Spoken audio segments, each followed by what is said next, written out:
Thanks for joining us here on MLSsoccer.com with Simon Borg. I'm Jason Seguini. We're here to preview the U.S. Soccer World Cup Qualifier against Panama Tuesday night, 10 p.m. Eastern Time. You can see it on Unimas and ESPN. And Simon, the U.S. coming off of that dramatic victory in Jamaica. Tell me, what was your takeaway from that game? Well, Jason, it's always big to win on the road in CONCACAF. We know how tough it is, but I think by the time qualifying is done, a win in Jamaica won't look like such a big deal. I think those other teams that the U.S. is battling with for those top 4 spots will go down to Jamaica and get points, Jamaica basically being out of it at this point. But I do think that the U.S.'s big challenge is at home. They've played one home game thus far against Costa Rica in the snow, a game you can throw away. But I think these visiting teams coming into the United States can really frustrate the Americans and make it hard for them to create soccer. And one of those teams that's going to come in and try to do that is Panama, who sit 4th in the group right now, but with a game in hand on Mexico. So a draw for Panama here actually puts them ahead of Mexico in the standings and into one of those automatic qualifiers. And Jason, one point about Panama, they're one of 2 undefeated teams thus far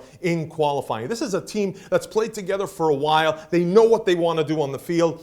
Experienced goalkeeper, very solid backline. Those 2 center backs are beasts. In midfield, players that can go both ways, and then some elusive forwards, the tricky type that are athletic but can also have enough speed to get by you. All right, we'll have a little more on the Panama lineup later, but first, I want to take a look at what Jurgen Klinsmann has to work with here. What we've seen over the past few games, that Brad Evans has really established himself at that right back position.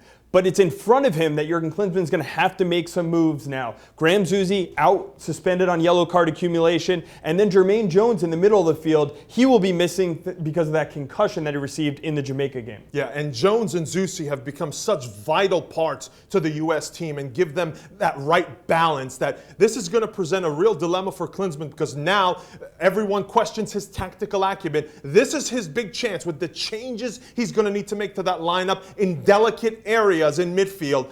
Will the U.S. be attack-minded, defensive-minded? Klinsmann is going to determine this. All right, and we're going to have our own Greg Lawless take a look right now and see what Klinsmann's options are.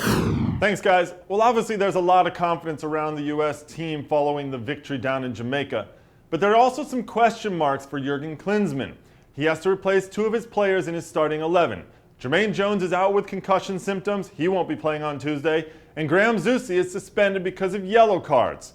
The obvious choice to replace Jones would be Jeff Cameron, who replaced him down in Jamaica. However, if Klinsmann decides for a little bit more of an attacking look, he could go with Sasha Kljestan. In the end, though, I think he's going to go with Cameron. There's a bigger question at right mid. The easy answer would be Eddie Johnson. He's come on for Zusi in the past in other games, plus he'd be playing in front of his home fans in Seattle. However, EJ doesn't track back the way Zusi does, and that would leave Brad Evans pretty isolated at right back. So maybe Klinsmann does this. He switches Fabian Johnson to right mid, where he's also played over the years, and he brings in Brad Davis at left mid. The bonus of this is the Panamanians are expected to be doing some fouling, so if you have another free kick specialist on the field, it's only going to help. So those lineup questions are the big one for Klinsmann on Tuesday night. Back to Jason and Simon. Thanks, Greg. Well, Simon, Panama's coach has some decisions to make himself. FC Dallas top scorer Blas Perez out for this game for the Panamanians. He has gastroenteritis. They do expect him back for the next World Cup qualifier, though. But this is a break for the U.S. national team. How is Panama going to replace him? Well, they can replace him straight up, Jason, with another second forward that will pair up with Luis Tejada. They can either go with Rolando Blackburn or Gabi Torres. But I think the direction they'll go is they'll actually take a number 10 player. This diminutive, clever player, his name is Nelson El Russo Barahona, and he'll sit in the pocket behind Tejada. And if the U.S. are too attack-minded and leave gaps for him, he can really pull the strings. But I think the biggest wildcard for me, Armando Cooper. Will he play? This is a speedy, technical winger type who's also played in central midfielder. I think he can really cause issues for the U.S. All right, and this Panama team has some big guys in the back, and we know set pieces have been an issue for the U.S. national team as of late. So tell us about these targets that they could have to deal with. Yeah, we're talking about Felipe Baloy of Santos and Ramon Torres of Millonarios in Colombia. 2 just big hulking center backs, but they're quick with their feet, very good with the ball at their feet. So I think Josie Altidore is really going to have a long day there. Clint Dempsey better help him out because alone against those 2, impossible. All right, we're going to head out to San Francisco right now where our own Matt Doyle and Dan Hayek have the scouting report.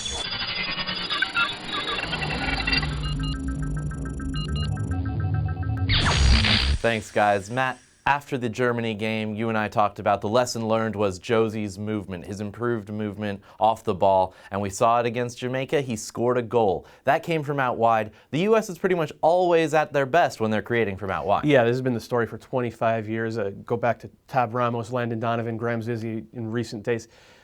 It's where the U.S. is most comfortable. It took Jurgen Klinsmann maybe a little longer than I wanted it to for him to figure that out, but he seems to have embraced it, and it's not just about personnel. It's about the overall team tactics. He's accepted the fact that this is not going to be a team like Spain or like Germany. They're not going to hold the ball in the central midfield and ram it down your throat from the middle channel. You're going to have to get the ball wide early, get guys in isolation, and create from there. Now, with Graham Zusi missing for this Panama game, is there someone waiting in the wings that can replace him? It's actually a really good question, Dan, and there are probably 6 choices. Brad Davis got the most run out in midfield in the games leading up to this, but he's a left-sider. Fabian Johnson could flip to the right side, but I think he'll be starting on the left side. Sasha Kljestan has played there, but I think he's better in central midfield. Joe Corona has played all over the place for his club team, Club Tijuana in Mexico. Eddie Johnson, probably the odds-on favorite, though he's very direct when he plays from the midfield, which means I actually like Stuart Holden, who hasn't played a whole lot in the last 2 years, but in the past has been very, very good at right midfield for the U.S., just as good a crosser as Graham Zusi, and a guy who tends to live up to the game in big moments. All right, that's all from us. Let's kick it back to the guys in New York. Thanks, guys. Well, Simon, we talked about how important of a game this is for Jurgen Klinsmann to make the right substitutions, to make the right decisions tactically against a team that's going to make it difficult to play. So tell me, what are you going to be watching in this match? Jason, can the U.S. create enough soccer? Down, plain and simple. They're at home, they're going to be expected to push the game, and they're without their best playmaker, in Graham Zusi, who's out for suspension. Who's going to pick up the mantle from Zusi? I think the issue is, when you look at the last 2 home qualifiers for the U.S. in the previous round, Jamaica, Guatemala, they eventually won those games, but boy, was it a struggle. And I think it's not going to be any easier against Panama. And let's think about this, especially with the field, the temporary field that's in there, they say is a little uneven. That makes it harder for the team that's pushing the game, in this case the U.S. As rosy as everything feels right now after the win in Jamaica, it can get complicated fast with a bad result against Panama. All right, well, we'll see what happens in that game. 10 p.m. Eastern Time, Tuesday night, coming to you from CenturyLink Field in Seattle. It's the U.S. against Panama on ESPN and Unimas.